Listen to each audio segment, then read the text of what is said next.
Señoras y señores, muy buenas noches. En muy pocas ocasiones el hombre tiene la oportunidad de ser testigo de cómo se desenvuelven y eslabonan acontecimientos que son historia relevante. 1989 nos ha ofrecido esa posibilidad extraordinaria. 1989 ha sido un año en que la conmoción de lo nuevo sacudió lo mismo a los grandes países que a las naciones pequeñas. En gran parte del planeta se ha producido un verdadero estallido de libertad y de cambio profundo. En otras tierras la esperanza se mantiene viva. Por ello, 1989, cambio de guardia. En este 1989, los ojos del hombre alcanzaron los confines del sistema solar. Un robot nos permitió aproximar la mirada hasta el planeta Neptuno y vislumbrar sus turbulentas superficies. Los ojos del hombre descubrieron 5 anillos en torno a Neptuno y conocieron 6 nuevas lunas del distante planeta que dibuja un insólito paisaje vestido con los colores del cosmos. Hemos ido tan lejos como es posible y al mismo tiempo los hombres y las mujeres del mundo hemos emprendido un viaje hacia lo mejor de nosotros mismos. Protagonistas del cambio, los pueblos han buscado en sus esencias los caminos hacia la libertad y la dignidad. En este 1989 que concluye, hemos presenciado el derrumbe vertiginoso de viejas tiranías. Hemos visto el desmoronamiento de gobiernos enteros cuyo sustento ideológico parecía inmudable. Conocimos la desintegración de muros y de imperios. Nunca tantos, en tantos lugares, se aprestan a vivir con el oxígeno de la democracia y bajo el signo de la libertad. Año de cambios y de ausencias. Año de luz, año de sombras, año de intolerancia y de reencuentro, año de mambo y terremoto. Esto y más ha sido el año que se va. Año de guerra abierta y guerra sucia. Año de un dictador y un luchador. Año del piano y de la orquesta. Año de turbulencia y de justicia. Los ojos de mujer y un periodista. 1989, cambio de guardia. Yo lo invito a que esta noche me acompañe a recordar con toda la fuerza del corazón aquellos acontecimientos que dieron el tono y la textura a 1989.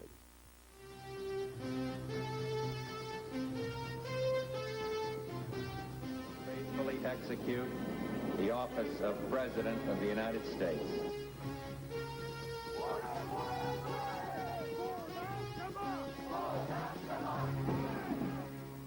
Gracias a la vida que me ha dado tanto. Demos el paso en la nueva década que se inicia para convertir a los años 90 en un periodo de justicia.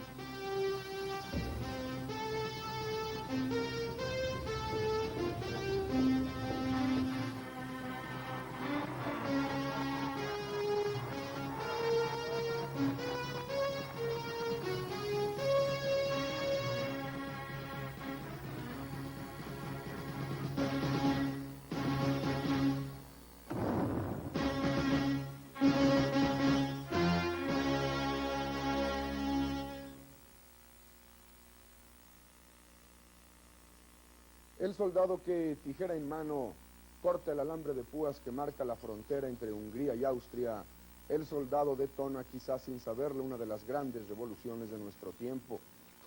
La decisión del gobierno de Hungría de abrir su frontera con Europa hacia el oeste constituye uno de los episodios políticos más importantes de los últimos 40 años.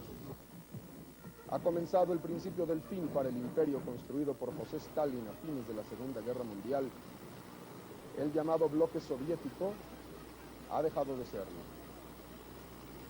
Hungría marcha a la vanguardia de las profundas transformaciones que este año han sacudido a Europa. Cambio de guardia en el centro de eso que llamamos el viejo continente. Impulsado por los vientos renovadores que soplan del Kremlin, el gobierno de Hungría desmantela el aparato comunista, anuncia una nueva constitución y se proclama como una nación democrática y burguesa. Imre Nagy se opuso, como líder de Hungría, a la invasión soviética en 1956. Ahorcado, fue sepultado en una tumba anónima. 31 años después, los restos de Imre Nagy son exhumados y 300.000 personas le rinden homenaje en la Plaza de los Héroes de Budapest. Al reencontrar un pasado de sangre y de sombras, el pueblo húngaro se promete nunca más el miedo, nunca más el terror. Habrá ahí en Hungría en la primavera elecciones libres. Los comunistas tendrán que ganar en las urnas aquello que durante décadas mantuvieron por la fuerza, la intimidación, la tortura y la mentira. Se ha corrido la voz en toda Europa. A fines del verano, cientos de miles de turistas de Alemania comunista se encuentran en Hungría. El disimulo de la Guardia de Fronteras les hace posible cruzar a Austria y de ahí a Alemania Federal. Miles y miles emprenden el camino sin retorno. Lo abandonan todo en busca de libertad y mejor vida. Muy pronto el torrente humano desborda las embajadas de Alemania en Praga y en Varsovia, y los trenes de la libertad resultan insuficientes. Cambio de guardia. Erich Honecker, que a lo largo de 18 años condujo con puño de hierro la vida en Alemania del Este, pretexta enfermedad y renuncia. Días después lo expulsan del partido, es detenido y aguarda juicio. Alemania comunista se encuentra en la encrucijada. Súbitamente, casi de pasada, un funcionario del gobierno anuncia por la noche del 9 de noviembre que deja de estar prohibido viajar a Occidente. Había caído el muro de Berlín.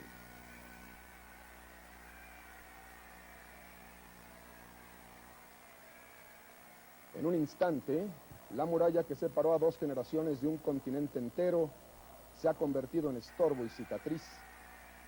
Decenas de miles cruzan a Berlín Oeste y miles más bailan sobre el muro. Algunos aporrean las losas y otros guardan fragmentos de la alambrada. Arrastrado en el reflujo, el gobierno comunista promete elecciones generales y libres. Falta por definir el calendario y el mecanismo, pero ya nada será igual en Alemania del Este.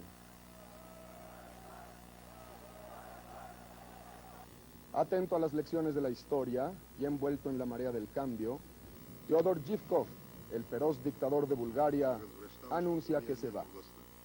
El cambio de guardia promete abandonar el marxismo-stalinismo y andar la senda que llevará a Bulgaria a la democracia. Los polacos se estrenan una libertad duramente alcanzada. Rostro de la noticia en 1989, Tadeusz Mazowiecki, periodista, asesor de Walesa y del sindicato Solidaridad, preso político. Tadeusz Mazowiecki transita de la clandestinidad a la jefatura de un gobierno en Polonia en el que los ministros comunistas constituyen la minoría. La euforia es breve. El nuevo gobierno promete sacrificios y privaciones. Transformar la economía polaca tomará 20 años. La vieja guardia se resiste al cambio en Checoslovaquia, solo para ser arrojada al pozo de la historia por las multitudes que se congregan en la plaza de San Wenceslao de Praga. El pueblo, espontáneo, aclama a Alexander Dubček, el hombre que hace 20 años propuso en la primavera de Praga dar un rostro humano al comunismo. La policía maltrata a los jóvenes y da muerte a uno. El gobierno cae por las protestas y las huelgas. Surge entonces la figura del dramaturgo Václav Havel. Disidente, apenas en abril ha salido de prisión. Será presidente de Checoslovaquia, donde ahí también se prometen elecciones. Nadia Comaneci, la estrella rumana de la gimnasia y campeona olímpica, abandona Rumania y se refugia en Nueva York. Lamenta no poder vivir entre muros. No corren con tan buena suerte sus compatriotas que permanecen en Rumania. En diciembre, grandes multitudes se congregan en la ciudad de Timișoara y exigen libertad. Obtienen en respuesta cañonazos y metralla. Lo mismo sucede días después en la capital, en Bucarest. Nicolae Ceausescu se tambalea. El último dictador estalinista de Europa enfrenta la hora de ajustar cuentas con un pueblo al que ha sometido y vejado durante un cuarto de siglo. Incapaz de comprender el movimiento de la historia, el déspota rumano desencadena la furia de su policía secreta sobre los inconformes. Parte del ejército se une a la rebelión. La guerra civil arde durante 15 días y más de 70.000 personas pierden la vida. El Comité de Salvación Nacional, estupefacto por la barbarie homicida, depone al dictador que cae preso al intentar la huida. El día de Navidad en este año que cambia la guardia, Nicolae Ceausescu y su esposa Elena son fusilados. Desaparece de la escena un dictador que desde el principio fue ya un anacronismo. 12 años después de la muerte de Stalin, este zapatero inculto revivió los métodos del déspota soviético y los implanta en Rumania. Alimentó el culto a su personalidad, vivió como un príncipe al tiempo que el pueblo se sumía en la miseria. La explosión de ira colectiva es muestra del odio y el rencor que Ceausescu supo concitar en un pueblo que se alzó y dijo basta. El colapso de la vieja guardia en las tiranías comunistas de Europa del Este abre oportunidades para dibujar un mundo nuevo. La evaporación del telón de acero aleja la posibilidad de una guerra en Europa. Se plantea asimismo el problema de la reunificación de las dos Alemanias. Sin embargo, al cumplirse 100 años del nacimiento de Adolfo Hitler, los aliados que tanto sufrieron por el salvajismo del pueblo alemán en la Segunda Guerra Mundial, los aliados se han opuesto a modificar la arquitectura de Europa. Existe también el riesgo de que la vorágine del cambio conduzca al desorden y al caos en estos países que apenas han perdido sus cadenas.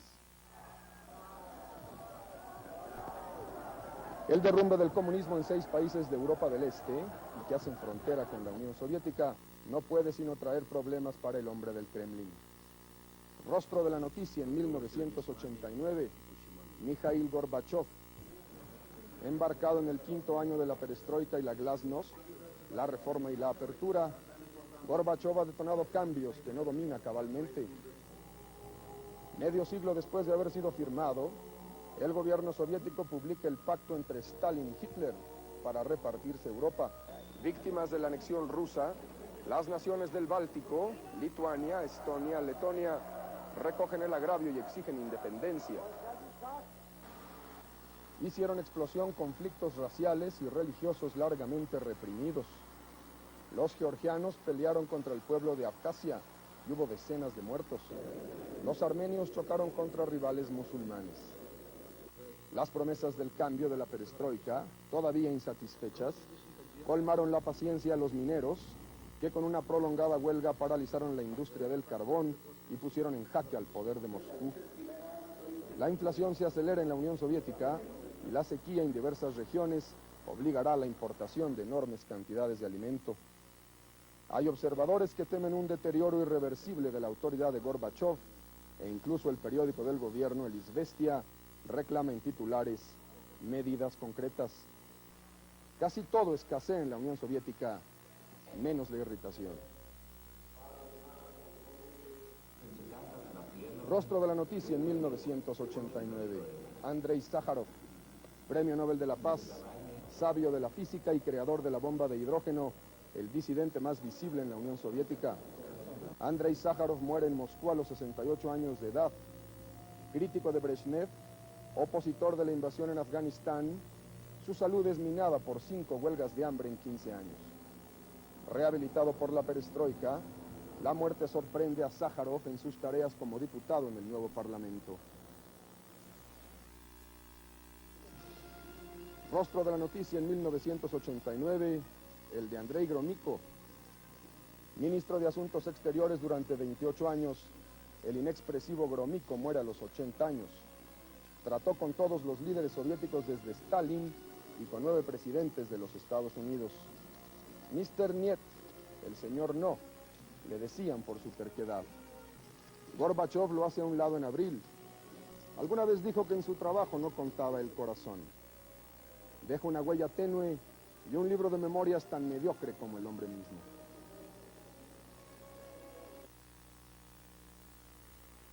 Las dificultades dentro de su país no fueron obstáculo para que Mikhail Gorbachev buscara el brillo de los viajes internacionales. Reunión histórica en el Vaticano. El Papa Juan Pablo II recibe en el Palacio Apostólico al hombre que encabeza un sistema que hace 72 años se propuso anular al cristianismo. El Papa visitará la Unión Soviética y conocerá de primera mano la situación de los católicos en Ucrania, perseguidos por Stalin. Hace ya 2 años que se discute en Moscú un proyecto de libertad de cultos, tema fundamental para el Vaticano.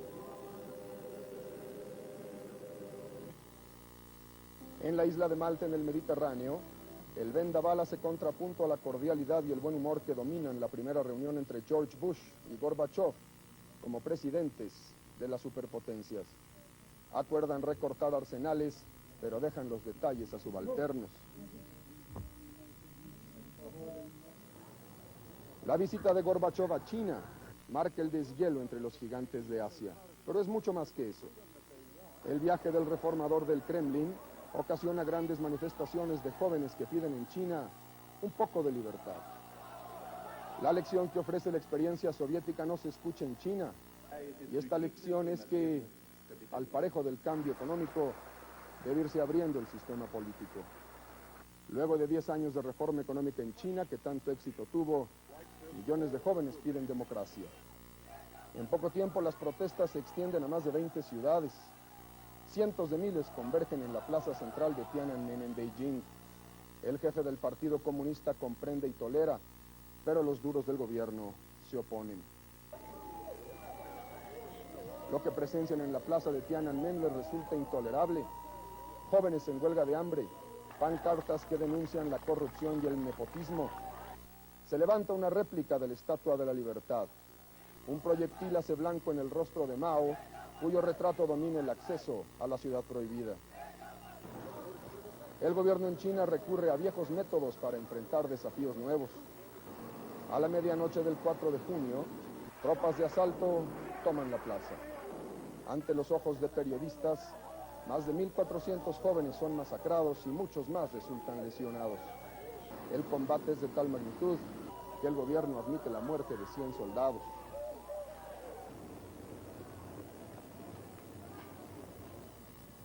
Una imagen sintetiza la tragedia de China en este 1989, en donde se impone la vieja guardia. Rostro anónimo de la noticia, un joven de camisa blanca, chaqueta en mano, detiene la marcha de una columna de tanques. Es un hombre contra un ejército. Durante unos segundos quedan frente a frente. Poco después el hombre se pierde en la multitud. Pero el gesto queda ahí, testimonio del espíritu humano, que lo mismo en China que en Europa, en Asia y en América, ha prevalecido por encima de la fuerza y la opresión en este 1989, cambio de guardia.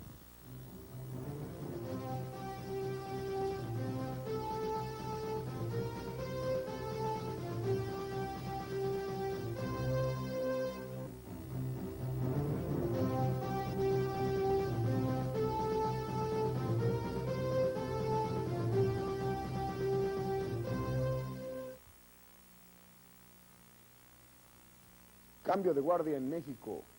Una nueva generación con ideas nuevas se instala firmemente en el poder. Al cumplir un año en el gobierno, el presidente Carlos Salinas de Gortari propone la modernización del país, la reforma del Estado, más oportunidades a quienes menos tienen y el avance de la democracia. El proyecto del presidente Salinas responde a un diseño preciso de ritmos y de tiempo. La mañana del 10 de enero cambia la guardia en el sindicato petrolero. La mañana del 10 de enero es desmantelado el gran poder que los dirigentes del sindicato habían levantado a lo largo de 20 años. Joaquín Hernández Galicia, conocido como La Quina, es detenido en su casa de Ciudad Madero, en Tamaulipas. Junto con él caen José Sosa, secretario nominal del sindicato, el empresario Sergio Bolaños y 46 personas más. Salvador Barragán Camacho busca refugio tan inútil como efímero en las oficinas de don Fidel Velázquez. Sufre un infarto y ya en calidad de detenido se le atiende en el Centro Médico Nacional. Convalecería de sus dolencias más tarde en la cárcel. Joaquín Hernández Galicia debe responder a las acusaciones de homicidio, acopio de armas, contrabando y resistencia de particulares. El empresario Sergio Bolaños, propietario de negocios conectados al sindicato petrolero, es acusado de fraude fiscal.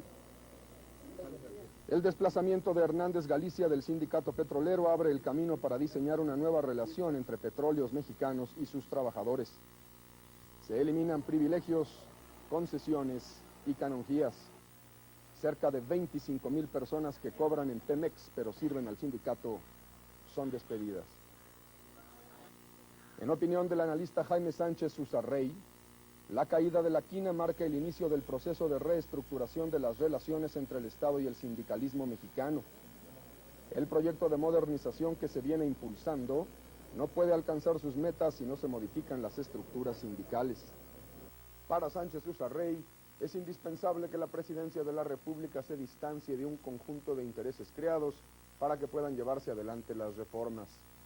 El derrumbe de la Bolsa Mexicana en 1987 causó malestar en amplias capas de la población.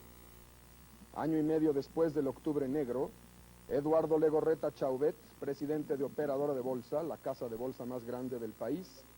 Eduardo Legorreta es consignado por los delitos de fraude fiscal y violaciones a la ley del mercado de valores. Junto con el señor Legorreta van a prisión 3 ejecutivos más, 2 de ellos de la Casa de Bolsa Mexicana de Inversiones y Valores. Enrique Álvarez del Castillo, Procurador General de la República, afirmó que los actos ilícitos en que incurrieron los detenidos son una verdadera transgresión al orden público y a la seguridad de nuestros capitales.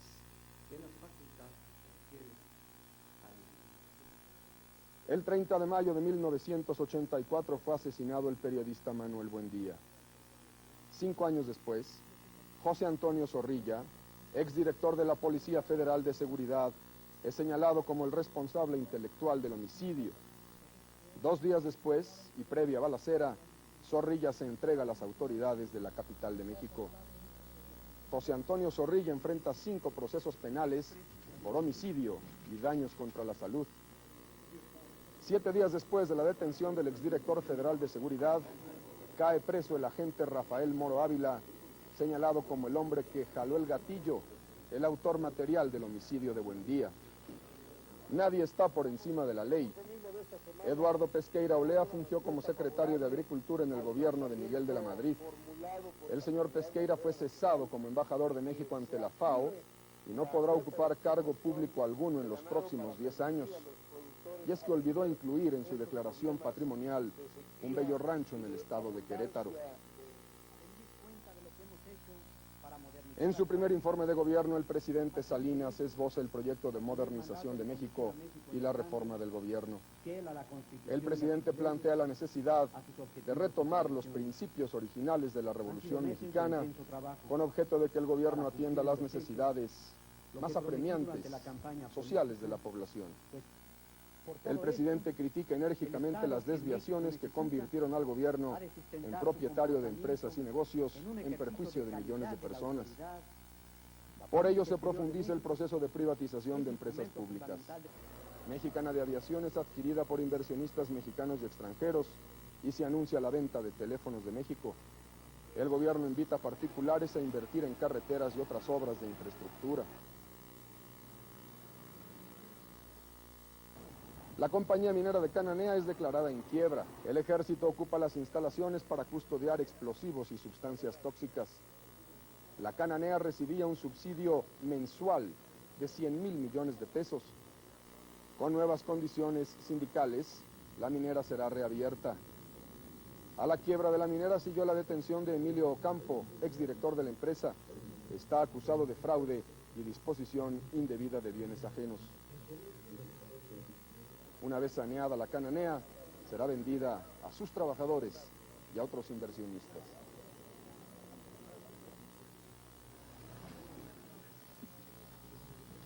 Las elecciones celebradas en 14 estados de la República constituyen evidencia de una nueva pluralidad política.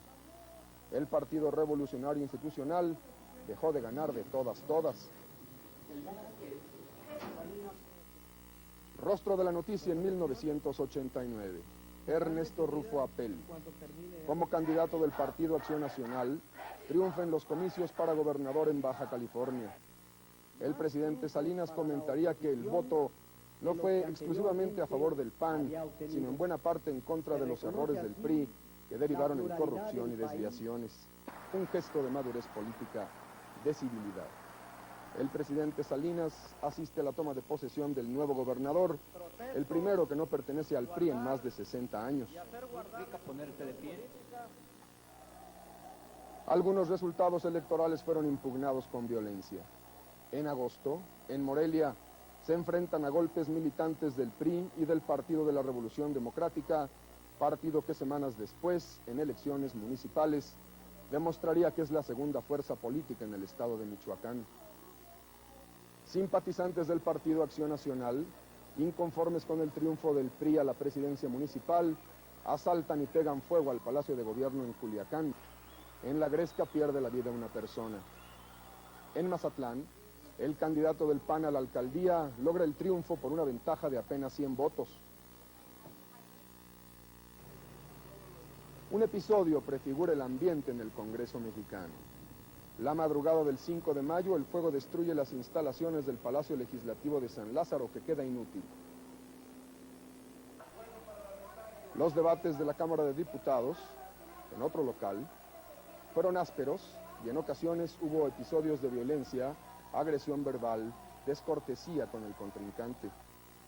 Y sin embargo, los diputados promulgaron leyes trascendentales.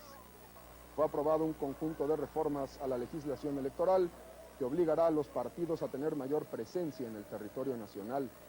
Se crea asimismo un organismo electoral cuya tarea será garantizar la imparcialidad de los resultados. Rostro de la noticia en 1989. Manuel de Jesús Cloutier, candidato del PAN a las elecciones presidenciales de 1988, Manuel Cloutier pierde la vida en un accidente de carretera en el noroeste del país. 55 años de edad, empresario, político fogoso, le sobreviven su viuda, la señora Leticia Carrillo, y 10 hijos. Más de 30,000 personas asisten a los funerales en Culiacán, entre ellos el señor Fernando Gutiérrez Barrios, secretario de Gobernación, quien califica al señor Cloutier como un destacado luchador social. Rostro de la noticia en 1989. José Páez Yergo, uno de los más destacados periodistas de la historia de México, muere a los 79 años de edad. Reportero, editor, creador de revistas, hombre de bien, Páez Yergo crea Rotofoto, Hoy, Mañana, y durante 37 años dirige la revista Siempre. Hombre vertical y honesto, deja huella profunda en la historia contemporánea de México. Figura singular, las páginas de Siempre fueron refugio y foro de periodistas y opiniones de todas las tendencias. A lo largo del año, el conflicto en el sindicato de maestros en México subió y bajó de tono, pero no ha sido resuelto. Paros, plantones, manifestaciones, demandas de aumento salarial, de democracia sindical, todo ello trastocó el ritmo de la educación de millones de niños en México. En abril, Carlos Confitud Barrios, quien durante más de 20 años encabezó el sindicato, renuncia y es reemplazado por la señora Elba Ester Gordillo. Durante meses de negociaciones, se avanza modestamente y en octubre estalla la violencia cuando grupos disidentes tratan de penetrar a la sede del sindicato en la Ciudad de México. 50 personas resultan lesionadas. Integración con países de América Latina, lucha contra las drogas, acción en el tema de la deuda, justicia en el comercio internacional, son los objetivos que impulsan al presidente de México a viajar a Colombia, Venezuela, Francia y España.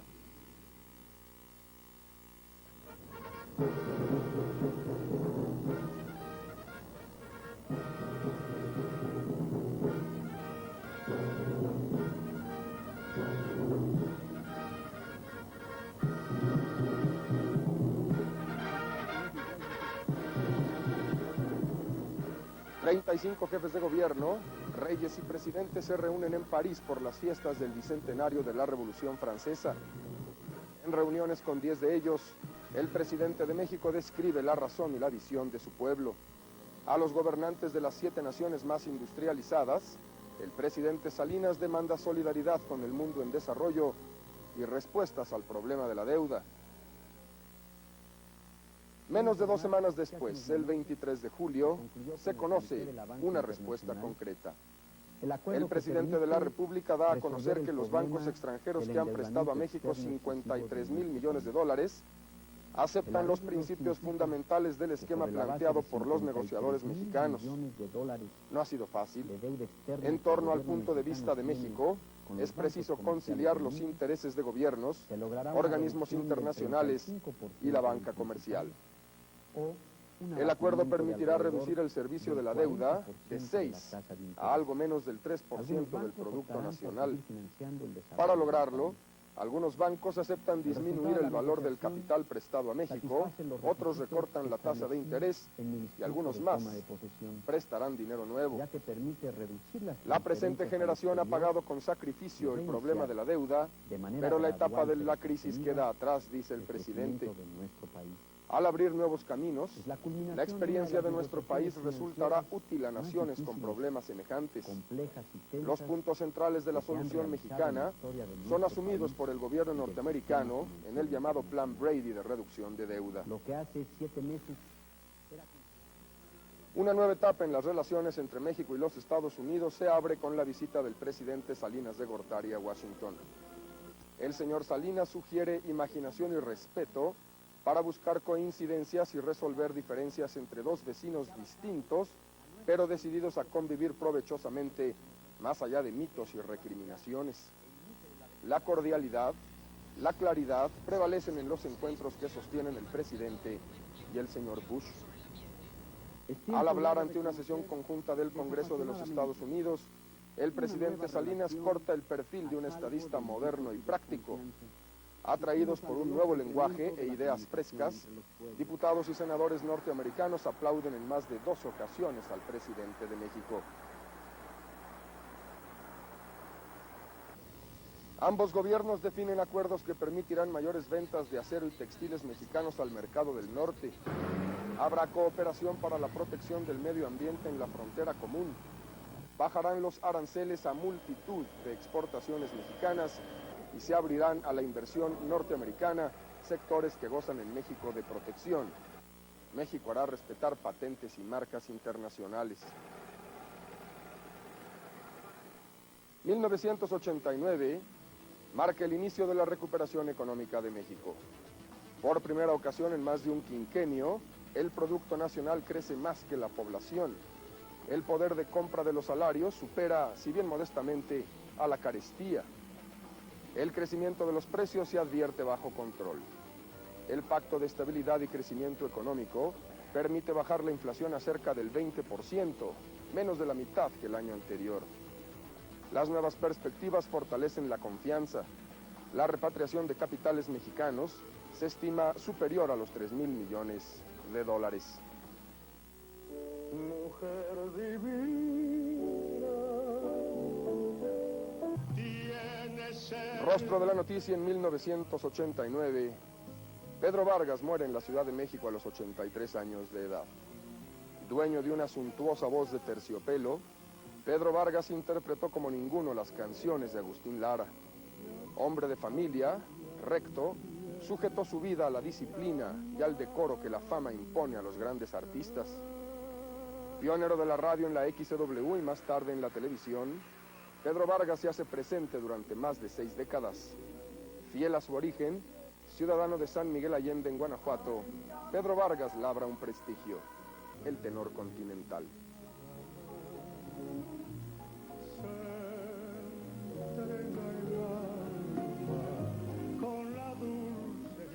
Llegó de Cuba y desembarca en México toda la música del Caribe. Damaso Pérez Prado inventa el mambo y nos saca a bailar.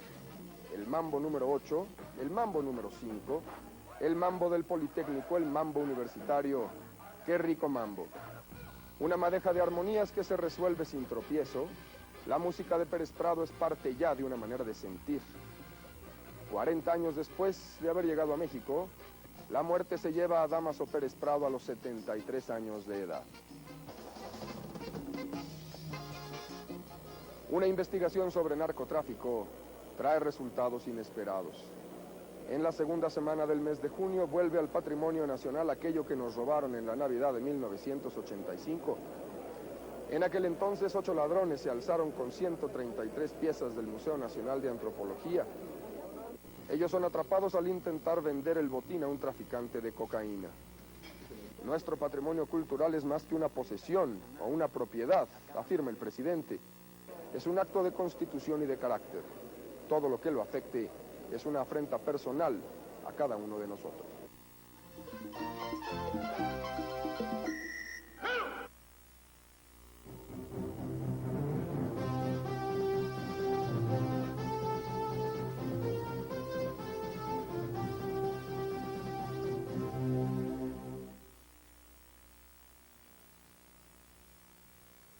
La sociedad está harta de las drogas.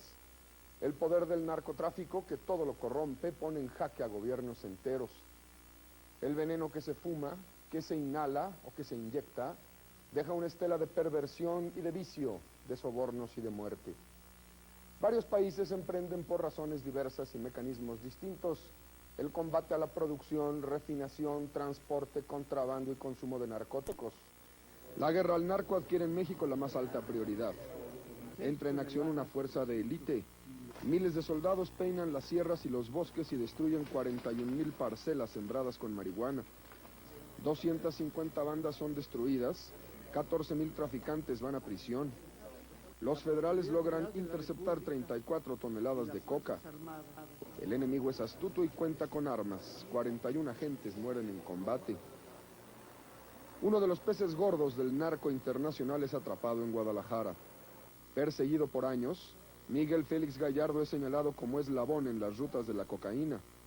Junto con Félix van a prisión 2 comandantes de la Federal de Caminos, otros funcionarios federales sobornados y diversos prestanombres. Miguel Félix Gallardo enfrenta 4 procesos penales en el Distrito Federal, Jalisco y Baja California. Incluso en la cárcel, los narcos tienen privilegios. Rafael Caro Quintero y Ernesto Fonseca, señalados como responsables del asesinato del agente americano Enrique Camarena y el piloto mexicano que lo asistía, Caro Quintero y Fonseca se montan un palacio dentro de la cárcel misma. Libre tránsito de amigos y amigas, custodia por guardaespaldas, comidas de lujo, bodega de vinos, joyas, dólares, droga. Todo esto hace más llevadero el encierro. Fonseca se distrae con un tanque de peces. Caro Quintero duerme la siesta frente a una chimenea de fantasía. Pero la fiesta termina. El juez cuarto de distrito en Guadalajara sentencia a los mafiosos a 40 años de cárcel por el doble homicidio de los policías. Otros cargos potencian la pena. Caro Quintero podría alcanzar la libertad a mediados del siglo XXI. La justicia norteamericana señala a Rubén Zuno Arce como cómplice de Caro Quintero. El cuñado del expresidente Luis Echeverría es detenido en Los Ángeles, donde aguarda un juicio. Y es que Zuno Arce fue propietario de la casa en la que el agente norteamericano fue sometido a tormento y asesinado. Zuno se dice inocente, afirma que vendió la propiedad sin saber a quién. La droga descompone la capacidad de discernir entre el bien y el mal. Una investigación policíaca lleva a la captura de una banda que sería bautizada como narcosatánica. Media docena de adeptos obedece fielmente las consignas del cubano norteamericano Alonso de Jesús Constanzo.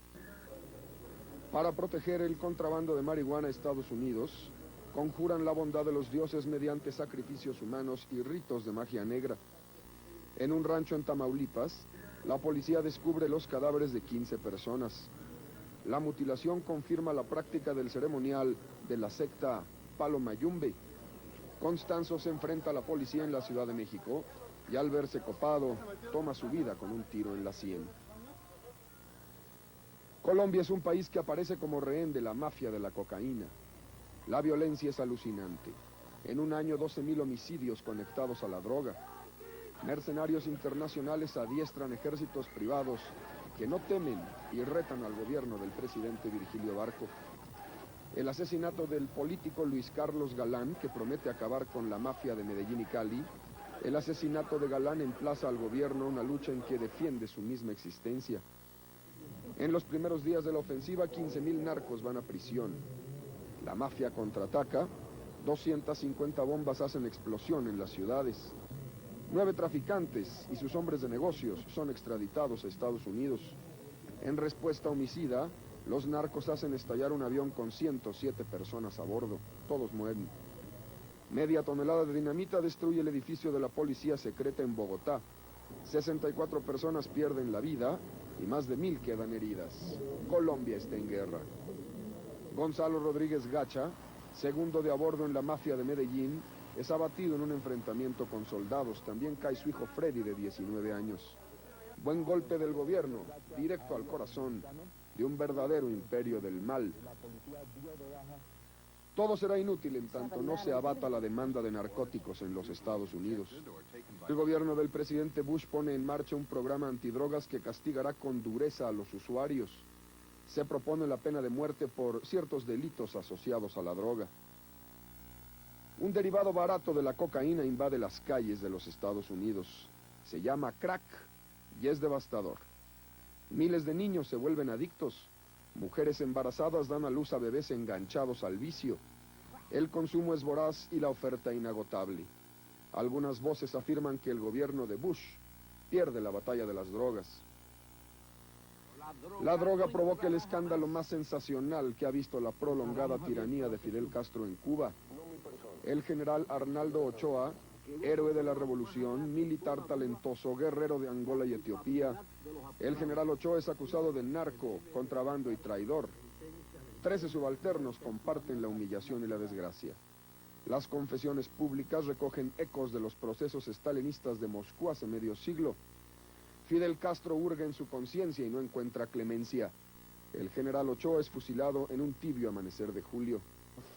Algunos observadores piensan que la acusación de narcotráfico fue en realidad un pretexto y cortina para eliminar de la escena a figuras de prestigio que empezaban a hacer sombra al dictador cubano.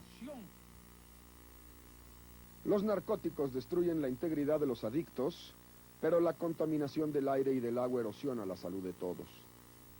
La protección del medio ambiente toma avisos de urgencia en este año que se va. Grandes males, grandes ideas. La contaminación del aire en la Ciudad de México es la más nociva del mundo y en mucho se atribuye a los motores de más de 2 millones de vehículos que en ella circulan.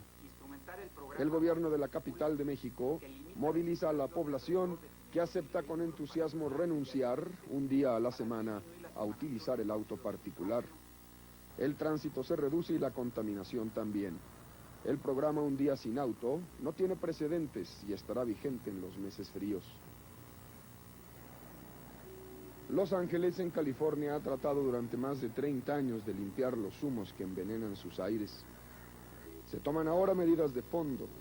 En 20 años estará prohibido utilizar ahí combustibles fósiles. Después de 1994, será un delito utilizar aerosoles y podrán ir a la cárcel aquellos empresarios que se resistan a instalar en sus plantas los mejores equipos anticontaminantes, no importa el precio. Más adelante en Los Ángeles, los automóviles deberán cambiar de gasolina a metano y, de ser posible, adoptar sistemas de propulsión eléctrica. Los líderes mundiales se dedicaron este año mucho más que nunca a debatir la ecología, lo que supone una victoria para las fuerzas que tratan de proteger al planeta. Una conferencia en Holanda exhortó a reducir las emisiones de dióxido de carbono tan pronto como sea posible. Hay expertos que creen que el clima mundial se está calentando debido a las emisiones de plantas de energía, fábricas y automóviles. La contaminación atmosférica atrapa calor como un vivero, elevando la temperatura. Entra al lenguaje cotidiano el concepto de efecto invernadero. 123 países acuerdan reducir a la mitad en 10 años el uso de sustancias que perjudican la capa de ozono. El ozono nos defiende de los rayos ultravioletas. Al bajar el ozono, aumenta el riesgo de que millones se enfermen de cáncer en la piel. Una pesadilla se volvió realidad en Alaska. El buque tanque petrolero Exxon Valdez encalla y se abre el casco. 250,000 barriles de petróleo se vierten y ensucian las aguas de una zona virgen y hermosa. El chapopote destruye cardúmenes y parvadas, mueren delfines y ballenas, focas y gaviotas. El capitán del barco no estaba en su puesto y la noche del accidente celebró alguna cosa en una taberna.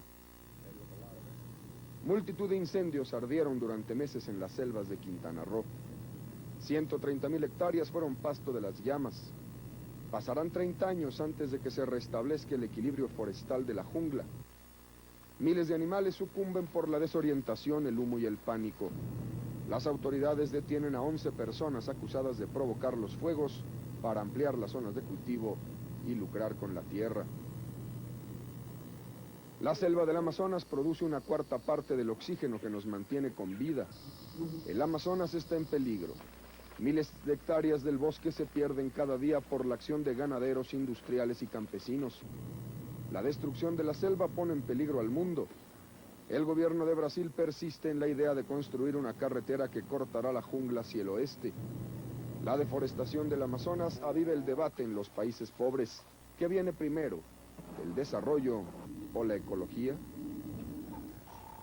Obra maestra de la naturaleza, gigante entre las bestias, el elefante es víctima del comercio internacional de marfil.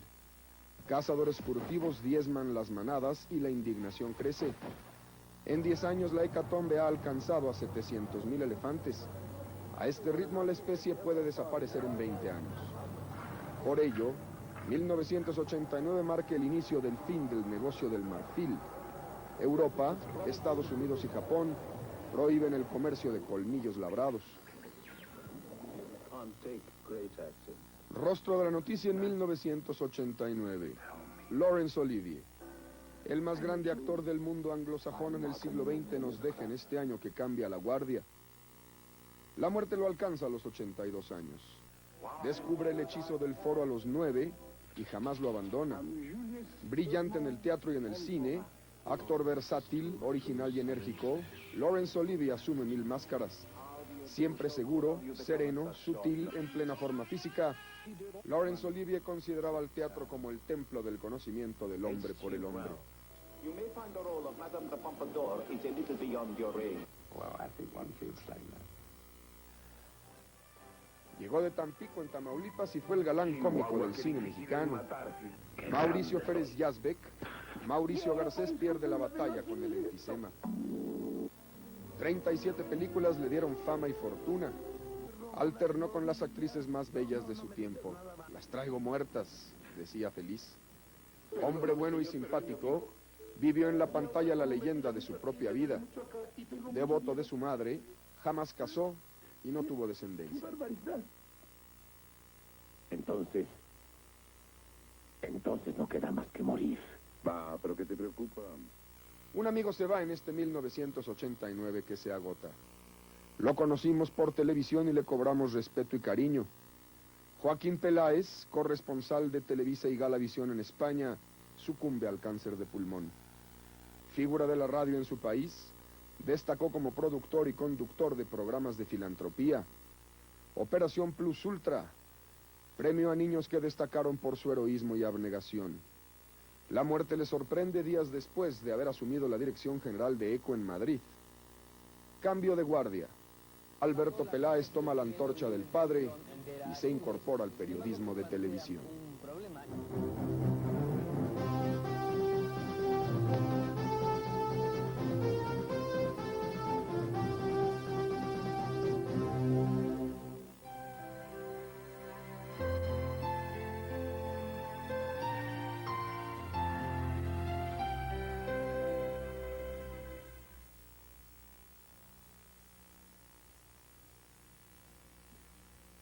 ...1989 y el decenio entero nos dejan la lección de que los pueblos son mucho más que el problema económico, la deuda externa o el estancamiento. Estos problemas han llevado a algunos a señalar que para América Latina los 80 son la década perdida. Podríamos estar de acuerdo, y solo parcialmente, en el aspecto financiero, porque al mismo tiempo ha florecido la democracia, y como en ningún otro momento de la historia de la región, hay tantos países regidos bajo el signo del voto y la voluntad popular. Han caído dictadores y han mordido el polvo los tiranos. Cambio de guardia en Paraguay. Luego de 34 años, el reinado de Alfredo Stroessner llega a su fin tal y como empezó, mediante un golpe de Estado. Un viejo camarada, el general Andrés Rodríguez, depone al dictador y lo despacha a Brasil. Acabó una paz de tumbas, diría el nuevo presidente. Stroessner gobernó con mano dura, convirtió a su país en paraíso del contrabando y refugio de nazis. Más que un cambio de guardia, Paraguay disfruta el sabor de la libertad. La prensa publica, el público opina. Otro dinosaurio que se eclipsa. Augusto Pinochet cederá el mando a Patricio Aylwin, quien triunfa en las elecciones de diciembre. A sus 71 años, el abogado Aylwin habrá de conducir el tránsito hacia la democracia luego de 16 años de régimen militar. Pinochet ha sembrado el camino con escollos. Se propone conservar el control del ejército, asumirá un escaño en el Senado y lastra al nuevo presidente con multitud de leyes que buscan impedir que los militares respondan por sus actos. Fernando Collor de Mello gana las elecciones en Brasil. Político joven, empresario, promete luchar contra la corrupción y la burocracia. Se plantea aproximar al Brasil moderno y próspero con la vasta mayoría miserable. Fernando Collor reemplaza a José Sarney, médico y poeta que fue presidente por casualidad. Preso de su indecisión, Sarney entrega una nación con problemas tan grandes como ella misma, un estado en crisis, inflación desbocada. Carlos Andrés Pérez vuelve al poder por segunda ocasión en Venezuela. Nada más llegar impone un duro programa de austeridad y ajuste. Es un paso en falso. Durante 3 días, Caracas y otras 15 ciudades de Venezuela se convierten en campo de batalla. Manifestaciones y saqueos obligan al toque de queda. La violencia deja 300 muertos y 2.000 heridos. Una explosión semejante sacude a Argentina a principios de junio. En Buenos Aires, en Rosario, en Mendoza, grupos iracundos asaltan los supermercados, roban las tiendas y pegan fuego a coches y autobuses. Una llamarada espontánea de impaciencia frente a un gobierno incapaz de dominar la inflación y proteger el nivel de vida. La amenaza de mayores desórdenes sacude al presidente Raúl Alfonsín, quien renuncia al cargo, anticipando 6 meses el ascenso de Carlos Saúl Menem, triunfador de elecciones presidenciales. Carlos Menem esgrime un discurso populista y postula una revolución productiva para enfrentar el caos. Aborda el problema económico apoyado en un equipo de empresarios, congela precios y salarios y dispone un profundo programa de privatización que alcanzará ferrocarriles, televisoras y petróleo. Sin embargo, en cosa de 6 meses, la esperanza se troca en desconfianza. El dólar se dispara, se multiplican las huelgas y el ministro de Economía dimite.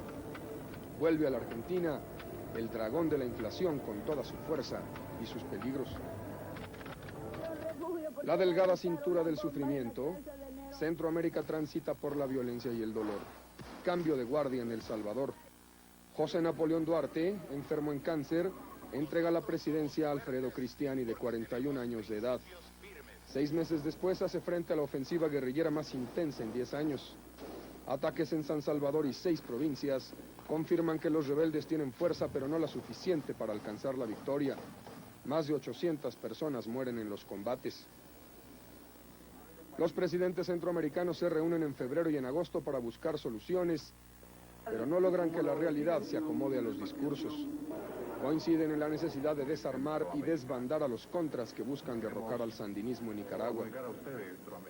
Rostro de la noticia en 1989. Violeta Chamorro, presidenta del diario La Prensa de Nicaragua. A los 59 años de edad se presenta como candidata a la presidencia en las elecciones de febrero próximo. Mujer valiente y decidida, Violeta Chamorro es una opción de cambio. 12.000 soldados norteamericanos invaden Panamá y se unen a otros contingentes para destruir la dictadura del general Manuel Antonio Noriega. Durante 30 meses Noriega ha desafiado a 2 presidentes de los Estados Unidos, Reagan y Bush. En mayo Noriega anula elecciones cuando presiente resultados adversos, apalea a los rivales y endurece la represión. En octubre Noriega aplasta un intento golpista y asume poderes de jefe de Estado, declara la guerra a los Estados Unidos. Sobre Noriega pesan acusaciones de narcotráfico. El objetivo de detener a Noriega se frustra cuando el dictador encuentra asilo en la Embajada de la Santa Sede en Panamá. La invasión genera confusión y desorden que miles aprovechan para saquear los comercios. El canal interoceánico cierra la navegación por primera vez en 75 años. La dimensión de la operación militar causa la muerte a 500.000 de panameños y a 25 soldados norteamericanos. Guillermo Endara, presunto ganador de los comicios de mayo, se instala en el Palacio de las Garzas como presidente. Al cumplir 4 años en el poder, Corazón Aquino sobrevive al 6º intento de golpe de Estado allá en Filipinas. La rebelión deja cientos de muertos y los insurrectos huyen. Huyó hace 4 años con la familia y un tesoro a bordo. Aterrizó en Hawái. Un mal del corazón acaba con Ferdinando Marcos, el exdictador de Filipinas. Sepultado en Hawái, padece del exilio, aún en la muerte. Señalado como prestanombres de Marcos, Adnan Khashoggi conoce la cárcel y la bancarrota. Decía ser el hombre más rico del mundo. Perseguido por la justicia norteamericana, el traficante saudí árabe de armas padece el escarnio y el ridículo. Los habitantes de California en Estados Unidos saben que la geología no está con ellos. A mediados de octubre, un terremoto intenso y prolongado estremece la región de San Francisco y de Oakland. 83 años después del gran sismo que destruyó la ciudad, San Francisco revive el drama. El piso superior de la autopista 880 se derrumba sobre docenas de vehículos. Incendios y fracturas elevan el saldo a 63 muertos. 58,000 aficionados al béisbol sufren el susto de la vida. El terremoto les sorprende en el estadio de béisbol donde está por abrir el tercer juego de la Serie Mundial. Millones de personas comparten el sobresalto a través de la televisión.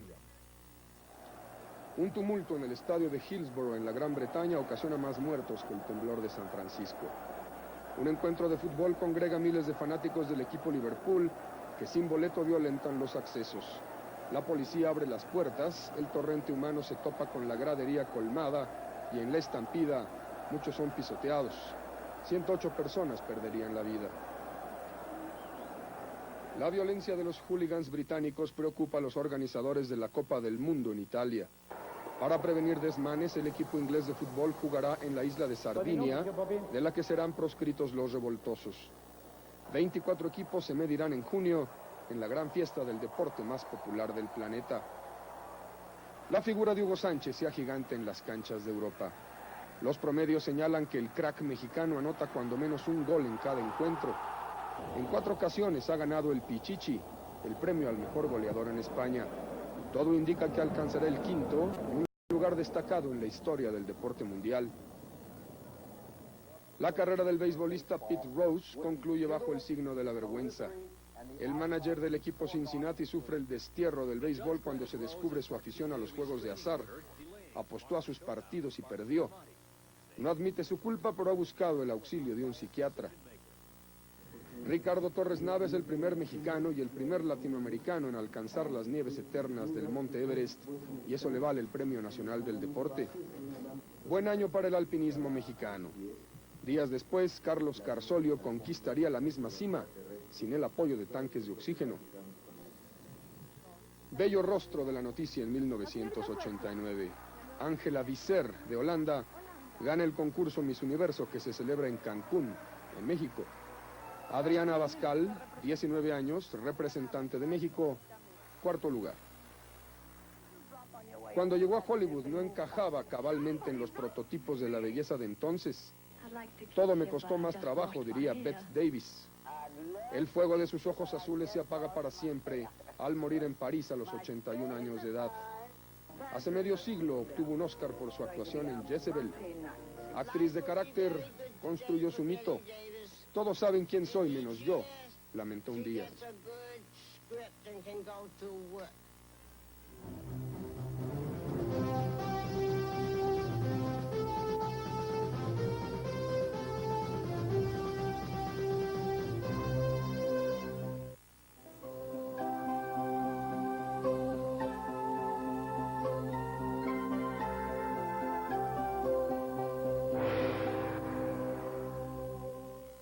La mayor suerte que puede tener un pintor es, primero, llamarse Salvador Dalí y segundo, ser español. Yo reúno ambas condiciones. Salvador Dalí, 84 años de edad, pierde la batalla con el tiempo y la tristeza. A la muerte de Gala, la mujer de su vida, se da al encierro en la Torre Galatea en Figueras, Cataluña. La pluma de Jacobo Zabludovsky señala que en un siglo escaso de leyendas, desaparece con Dalí una de las más seductoras, subyugantes y notables personalidades. Al morir Dalí no se va un pintor que pudo haber sido bueno o malo. No se va con él un surrealista que pudo haber sido creador o consecuencia. No se va un cineasta que pudo haber sido socio o testigo de Buñuel. Se va un mito mezcla de sensualidad y de burla, y arte místico, parte sacrilegio erótico, pudoroso y sensual y práctico. Se fue una manera distinta, alguien que rompía lo establecido, que se salió de lo normal, que vivió dentro de la lógica del absurdo. Salvador Dalí. Rostro de la noticia: en 1989, Camilo José Cela obtiene el Premio Nobel de Literatura. El autor de La familia de Pascual Duarte, de San Camilo y La Colmena, alcanza el reconocimiento que merece su obra poderosa y original, escrita cuando escribir en la España de Franco era un oficio peligroso. Hombre independiente, entrega su talento a una tradición literaria vigorosa y viva. No se discute con el éxito, dicen algunos. El pueblo español confirma su preferencia por el Partido Socialista y confiere a Felipe González un tercer periodo como presidente. Las elecciones parlamentarias descubren el ascenso de la izquierda, que se convierte en la tercera fuerza política. Al cumplir 8 años en el poder, Felipe González conduce a España por épocas de bonanza. Enfrenta el desafío del terror, el desempleo de millones y la integración de Europa en el 92. Hasta su muerte a los 89 años de edad, una visión implacable de la religión y la política dominó la existencia del teócrata iraní el Ayatollah Jomeini. Dirigió una revolución desde los suburbios de París y derrocó al Shah de Irán en 1979. A lo largo de un decenio se empeñó en construir una sociedad basada en los rígidos principios del Islam. Su pugna con Irak condujo a una de las guerras más sangrientas del siglo, quizá 1 millón de muertos. Poco antes de morir, el Ayatollah Jomeini sentencia a muerte al escritor indio Salman Rushdie, cuyo libro Los versos satánicos ofende las creencias islámicas de Jomeini. Manifestaciones, amenazas y disturbios en diversos puntos del mundo. Ejemplares del libro arden en las calles, librerías son atacadas con bombas. La cabeza de Rushdie tiene precio, $3 millones. Casi 1 año después, el escritor permanece oculto y teme por su vida. 1989, cambio de guardia. David Dinkins se convierte en el primer alcalde negro de la ciudad de Nueva York, en un año en que caen viejos esquemas de intolerancia racial de los Estados Unidos. Otro político negro alcanza el gobierno de Virginia, en donde apenas hace 25 años estaba prohibido el voto para los negros. En Seattle, en Cleveland, en New Haven, líderes negros alcanzan las alcaldías y los sondeos demuestran que muchos blancos también les han votado. Rostro de la noticia: Herbert von Karajan. A los 81 años de edad muere uno de los grandes directores de orquesta en el siglo XX. Durante 35 años conduce la Filarmónica de Berlín y, según expertos, da brillo y lustre a la música de Richard Strauss y de Beethoven. Hombre talentoso y de rigor, tiene la mancha de haber sido nazi en la Segunda Guerra Mundial.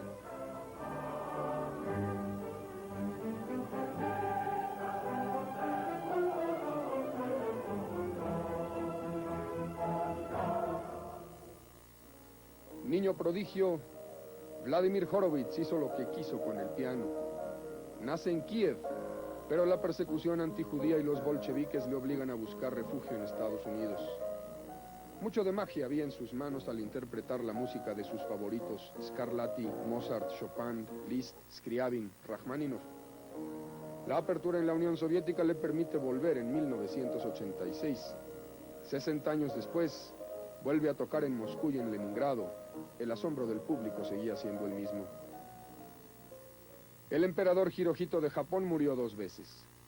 En 1946 renunció a su carácter de monarca divino y se convirtió en uno más entre los hombres. Su desaparición física a principios del año no hace sino confirmar aquel episodio de humillación. Todavía ahora se debate la responsabilidad de Hirohito en el auge y caída de la aspiración japonesa de ser un gran poder militar. Tras la guerra se condujo con dignidad y con decoro. Puso su talento al servicio del estudio de la vida marina.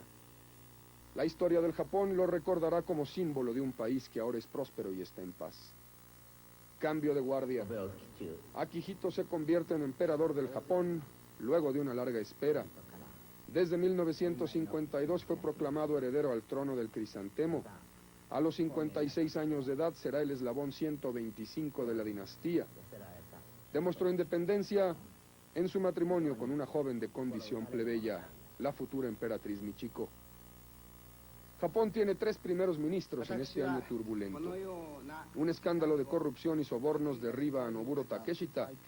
Shousuke I asume el mando para perderlo cuando se hacen públicos sus amoríos con una geisha. Toshiki Kaifu representa la continuación de la política a la japonesa, donde impera el consenso y la cautela. La potencia de la economía japonesa parece invulnerable. La inestabilidad del gobierno no hace mella en una expansión que entra en su cuarto año. La fuerza económica se manifiesta en forma espectacular. Cambio de guardia. El Centro Rockefeller, conjunto de edificios en el corazón de Nueva York y símbolo del capitalismo norteamericano, el Rockefeller Center es adquirido por inversores japoneses. Mediante un pago de casi $900 millones, la familia Rockefeller se desprende de su más famosa propiedad. La empresa Sony adquiere los estudios y películas de la Columbia en una operación de $3.400 millones. Ya hace 2 años ha adquirido los discos CBS y con la Columbia, Sony se convierte en uno de los gigantes mundiales del entretenimiento. Para enfrentar la competencia, 2 empresas norteamericanas unen sus fuerzas. La compañía Time, dedicada a las revistas y la televisión por cable, adquiere los estudios de la Warner en $14.000 millones. Las tendencias sugieren que en pocos años, el entretenimiento y la comunicación audiovisual será dominada por unos cuantos consorcios multinacionales. Se consolida la presencia de Televisa y Galavisión en Estados Unidos, Europa y África, también en Centroamérica. Al sintonizar ECO, millones de personas en 3 continentes descubren un sistema permanente de información y comunicación para todos aquellos que hablan el español sin importar dónde se encuentren. El esfuerzo de Galavisión merece el reconocimiento de la Unión Europea de Radiodifusión, que en 1989 le confiere el premio Ondas.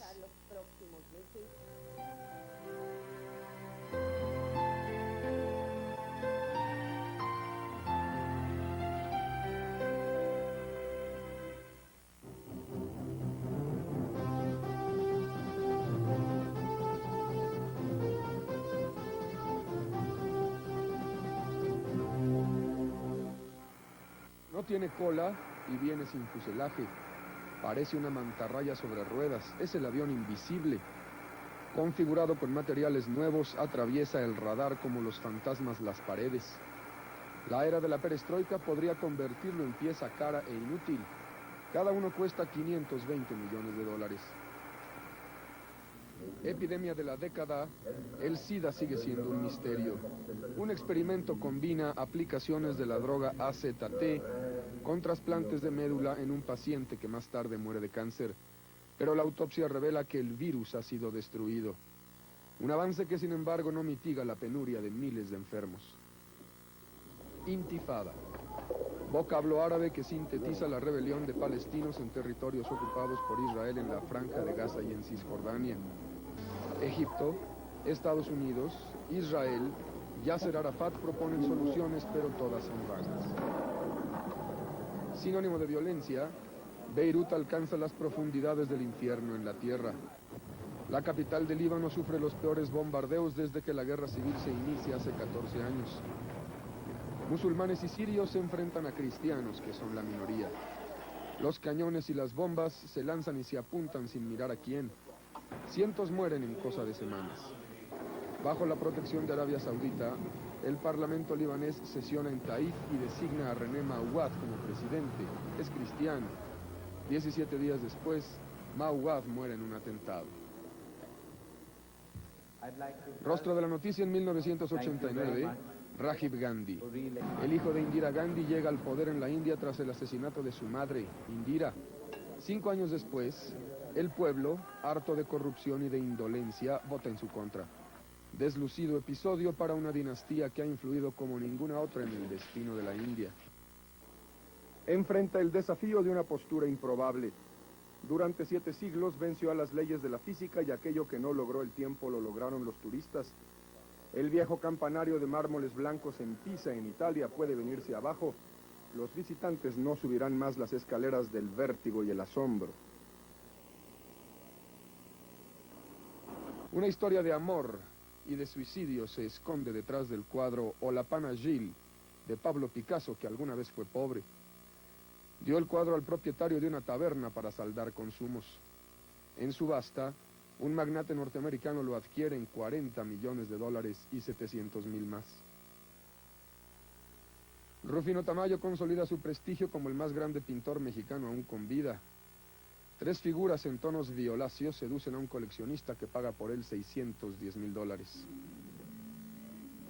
Rostro de la noticia en 1989, Francisco José Hernández Mandujano abandona la escena en la punta del éxito. Usted y yo lo conocimos como Chicoche. Muere a los 43 años de edad y dibuja un estilo y una presencia en la música tropical. Sobre ruedas de acero se deslizó el espectáculo mejor acabado de la música de rock en el mundo entero. Los Rolling Stones reaparecen luego de 7 años en que cada cual tiró por su lado. Leyendas vivas, los Rolling Stones cumplen un cuarto de siglo y lo celebran en grande. 3 millones de personas pagan por ver la que puede ser la última gira de un conjunto de músicos cuyo talento les confiere un sitio en la historia de la música popular de nuestro tiempo.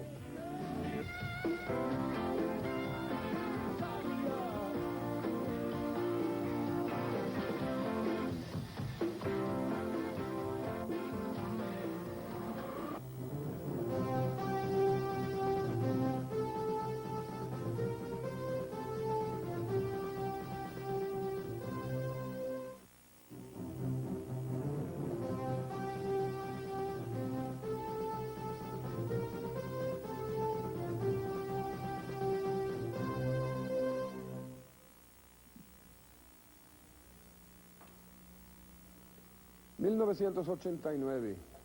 cambio de guardia y nueva década.